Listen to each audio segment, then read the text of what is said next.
Bonjour à tous et bienvenue dans ce nouvel épisode de Crosscast. On est ravis de vous présenter un nouvel épisode qui revient sur les différents championnats régionaux. Et aujourd'hui, préparez-vous un Crosscast XXL puisqu'on va revenir sur les différentes journées de DM et DBM en Ile-de-France. Mais nous allons également sortir de l'Ile-de-France pour vous faire également un point sur les journées de régional en Bretagne, Pays de Loire et en Auvergne-Rhône-Alpes. Alors préparez-vous pour un gros récapitulatif. On va commencer tout de suite d'ailleurs avec la division A masculine où Hermont 1 a su bien tirer son épingle du jeu sur la journée avec 2 victoires et 1 défaite. C'est ça, Rodolphe? Avec l'absence d'un cadre de l'équipe, il a fallu revoir sa manière de jouer et c'est Olivier qui nous explique tout ça. Notre meilleur buteur était pas là. Donc on était d'habitude l'équipe est complète, on est 10. Là on n'était que 9 avec un avant en moins. Donc on a dû un peu se restructurer, adapter un petit peu notre structure pour compenser. En fait, on jouait à Fontenay-Trésigny, donc c'est un bassin tout petit, pas profond du tout, 1m40 d'un côté, je crois un petit 2 mètres de l'autre. Donc là, il fallait vraiment être très très serré, très très groupé, parce que sinon on ne pouvait rien faire, quoi. Une situation qui n'a pas empêché les joueurs du Val d'Oise de s'imposer 2-1 face à Pontoise 2 dans un match aux allures de derby. On a un niveau à peu près identique en fait.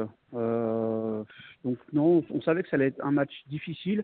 On espérait le gagner bien sûr, mais on n'en était pas certain du tout. Donc voilà, on sait qu'on est de niveau égal, donc après ça se joue à pas grand chose. En ajoutant à cela une victoire 5-1 contre Hope, cette journée aurait été parfaite s'il n'y avait pas eu cette défaite 6-0 contre Clamart. Bon, l'axe physique plus présent au fond que nous, plus tôt. Donc forcément, ils y étaient un peu plus tôt que nous au fond. Donc ils arrivaient à mieux se positionner, mieux se placer. Dans les murs, c'était pas évident.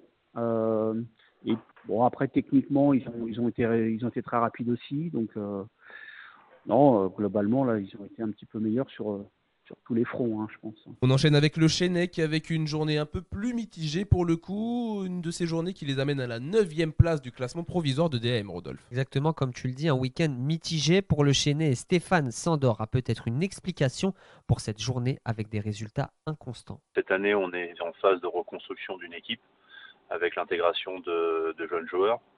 Donc, qui dit jeunes joueurs dit une phase d'apprentissage qui est assez longue sur le niveau de jeu, la stratégie, etc. Donc, tout à fait normal. Reconstruction, mais aussi nouvelle manière de jouer. Enfin, j'ai modifié avec mon vice-cap quelques positionnements et stratégies de jeu qui, à terme, devraient porter leurs fruits. Maintenant, c'est encore une fois, quand tu modifies une stratégie de jeu qui est mise en place depuis pas mal d'années, il faut que les automatismes se fassent, c'est tout, c'est pas compliqué, c'est pour n'importe quel sport la même chose. Il n'y a pas vraiment de secret, c'est simplement des phases de jeu arrêtées différentes au niveau des coups francs, des choses comme ça, des travails collectifs plus percutants, avec des effets de blitz, des choses comme ça où on essaye de mettre en place certaines choses. C'est plutôt pas mal. Enfin, dernier petit focus sur les résultats du club de l'ANI 1 qui s'en est bien sorti avec que des victoires ou presque puisqu'il laisse quelques points en route suite à un match nul contre Neuilly.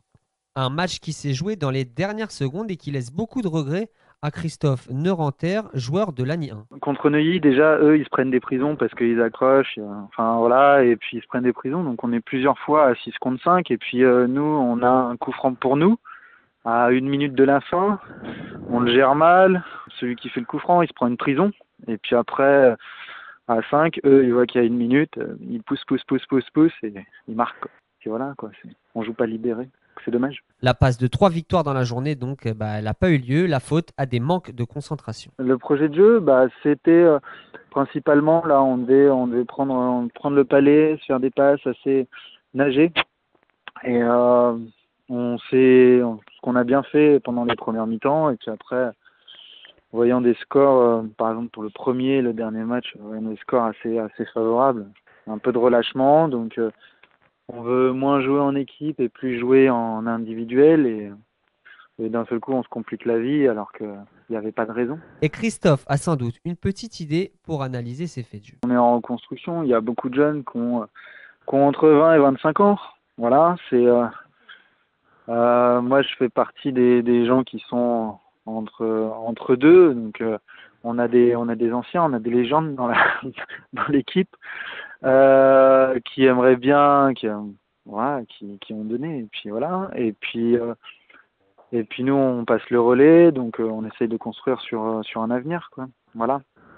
Donc il y a tous les niveaux et toutes les expériences. Une journée où également Fontenay 2 a marqué de très bons points avec seulement un nul. C'est ça, Rodolphe? Un bon dimanche pour Fontenay qui accueillait la journée entre la poule B et D avec une nouvelle ligne d'avant, comme le souligne Thierry Tirard. On a des jeunes qu'on a formés depuis déjà 2-3 ans, plus sur la ligne d'avant, en fin de compte. Donc on met les plus rapides et les plus vifs sur la ligne d'avant, et sur la ligne derrière, nous on bétonne en mettant les anciens, un peu comme moi, comme Luc, comme d'autres joueurs, où on était 3 anciens plus un plus jeune qu'on est en train de former au poste de pivot, quoi.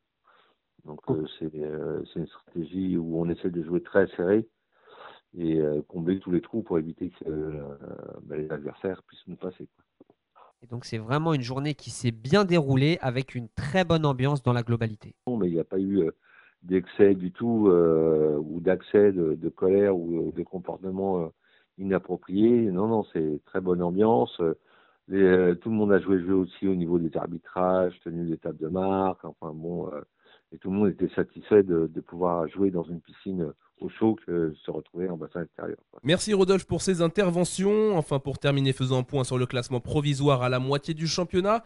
Et c'est Diderot 12 qui est en tête pour l'instant avec 20 points, talonné par Neuilly avec 19 points. Lagny prend la 3e position juste devant Hermont avec 18 points chacun.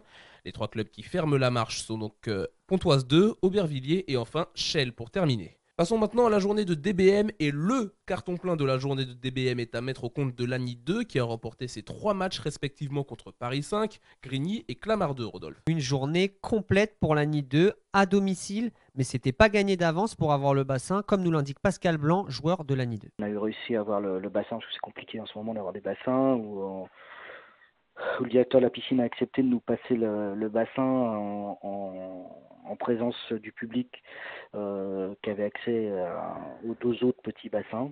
Donc ça nous a permis de faire la compétition, parce que sinon on n'avait pas de bassin pour le faire. C'est une vraie plaie cette année. Du côté du jeu, les joueurs de Seine-et-Marne se sont avant tout fait plaisir. Le projet de jeu, il est fait pour se faire plaisir. Donc, quand on est sur des équipes où, notamment, on a autant de différences de niveau, l'idée, c'est d'aérer le jeu, de palmer, de créer des décalages. Donc, il y avait des consignes, mais qui étaient vraiment des consignes où on se fait plaisir, parce que c'est un jeu d'évitement, c'est un jeu de création d'espace, c'est d'en profiter. Donc, c'est essentiellement ça. Et pour Pascal, ces bons résultats sont dus à un niveau qui correspond plus à la DAM qu'à la DBM. On est redescendu, alors qu'en termes de niveau sportif, on avait le niveau de la DA, de la première division régionale. Il se trouve que le règlement actuellement interdisant à 2 équipes d'un même club d'être dans une même division, l'équipe première de Lagny rejoint dans cette première division régionale. Du coup, ça nous barre l'accès, et de ce fait, on se retrouve en 2e division régionale avec une équipe qui a le niveau de la première division. Le classement général de cette DBM à mi-parcours est le suivant. Lagny 2 domine les débats avec 24 points. Pontoise 3 est le dauphin, juste devant le Chesnay 2 à égalité de points. Garges, Bobigny et Hermont 2 occupent les 3 dernières places du championnat.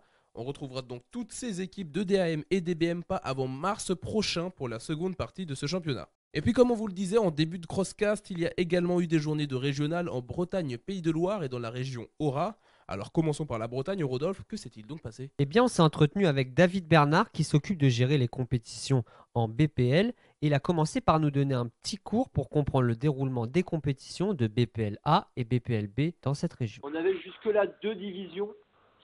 Donc le BPLA qui est les 10 meilleures équipes hormis Rennes qui ne vient pas concourir au BPLA, et le BPLB qui est le reste des équipes. Donc c'est une petite dizaine d'équipes. Alors au fur et à mesure des années, ça a évolué. Il y avait 6-7 équipes, et là la dernière année c'était beaucoup plus. Il y avait 9 équipes. Donc là, c'est ce qu'on appelle les brassages, c'est la montée-descente entre les deux. On a les 3 derniers du BPLA et les 3 premiers du BPLB qui se rencontrent. et qui remettent les 3 tickets du BPLA en jeu. Et on a 3 équipes qui ressortent. Et cette année, il y a une petite innovation dans la compétition. Alors, cette année, c'était un tout petit peu particulier parce que la formule habituelle depuis des années a un tout petit peu évolué. En Bretagne, on a eu la création ce qu'on appelle d'un top 4, on verra, voire top 5. En fait, le top 4 cette année, parce qu'on a donc Rennes qui a proposé de faire un petit championnat formule pour les équipes top niveau bretonnes. Donc Rennes, Dinan, Nantes et l'équipe qui sera qualifiée en D2. Donc on verra qui ce sera. Rennes 2, Morlaix, voire un outsider, tout est possible. Ça, c'est les équipes favorites, mais ça évolue vite dans le hockey.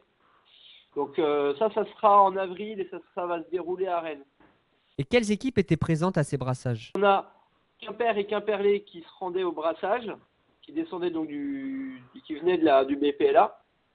Et on a au niveau du BPLB les 3 premiers.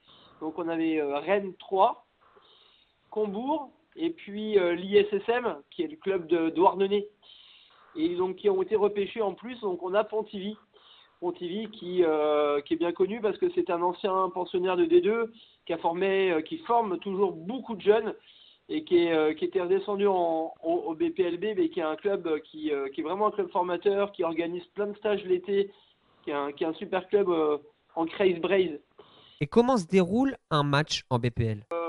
Ça s'est déroulé en des matchs de 1 fois 15 minutes, avec 1 minute de temps mort par équipe et bien sûr arrêt dans les 2 dernières minutes, avec 3 minutes d'intermatch. Donc ça fait 15 matchs qui sont déroulés de 14h jusqu'à à peu près 19h30, 19h45.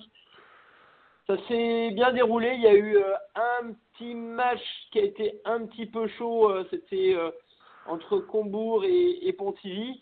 Oui, bon, voilà, c'est le jeu, il y a de la tension, les matchs sont serrés et puis 2 joueurs se sont un petit peu pouillés, sont un petit peu cherchés et l'un a répondu à l'autre à une petite provocation. Bon, les deux ont pris, pour calmer tout le monde, les deux ont pris 5 minutes et puis ça a calmé tout le monde et le match est bien rentré dans l'ordre. Au niveau des résultats, c'est Pontivy qui a tiré son épingle du jeu, comme nous l'explique David. L'équipe qui a gagné, donc, qui est l'équipe de Pontivy, qui finit en tête avec 17 points, n'a pas gagné de match avec plus d'un but d'écart. Ils ont gagné 4 matchs, ils ont perdu 1, et les 4 matchs qu'ils ont gagnés, ils les ont remportés avec juste un but de plus. Donc on voit que le niveau est très serré entre les équipes. Pontivy, en fait, c'était eux qui étaient les derniers invités, entre guillemets, à des brassages. Et on voit qu'avec quelques jeunes qui montent des juniors et puis un ancien d'Île-de-France qui est venu, en plus, qui est revenu en terre bretonne, et on voit que Pontivy renaît un petit peu et retrouve la première division bretonne, ce qui leur correspond un peu plus. Et alors, côté Auvergne-Rhône-Alpes, comment ça se passe? Alors, du côté de cette région, c'est Johan Castella, capitaine de l'équipe du Puy-en-Velay, qui nous explique le fonctionnement de la compétition. Alors, dans notre région, donc on a déterminé depuis l'année dernière à faire 2 journées de championnat. Donc, l'année dernière, on avait fait une journée de round robin, une journée de match de classement, de play-off. Et cette année, on fait des matchs aller-retour. On doit être 9 équipes. Et donc, on sépare en 2 poules. Avec la poule A, avec, on va dire, le niveau des 2, des 3. Et la poule B avec une place en D4. Et on fait un barrage entre les deux, pour le dernier de la poule A et le premier de la poule B à la fin de la première journée du championnat, pour essayer de faire mixer les poules, quoi, un petit peu. Donc là, on a fait la première journée, donc ça nous a rapporté un nombre de points qui seront accumulés avec la deuxième journée pour faire le classement final. Le président des Vulcains du Puy nous a également parlé de sa compétition. Ça s'est bien passé. On pensait pas réussir comme ça, nous. On a eu des désistements de dernière minute, des blessés de dernière minute. Du coup, il a fallu qu'on se réorganise pas mal pour essayer de faire quelque chose. Et au final, on s'était dit que on a risqué d'avoir 1 ou 2 matchs chauds. Au final, on a assez bien géré les matchs. Avec un projet de jeu qui était basé sur la solidarité avant tout. Et avec l'expérience, on a réussi à assez bien s'adapter. Ce qu'on a fait, on a au début, on s'est dit il faut vraiment qu'on soit solide en défense pour pouvoir faire en sorte de ne pas prendre de but. Et après, dès qu'il y a une attaque, de toute façon, à 6, les questions ne se posent pas. Hein. Faut tous être là. Donc, on a été super solidaires.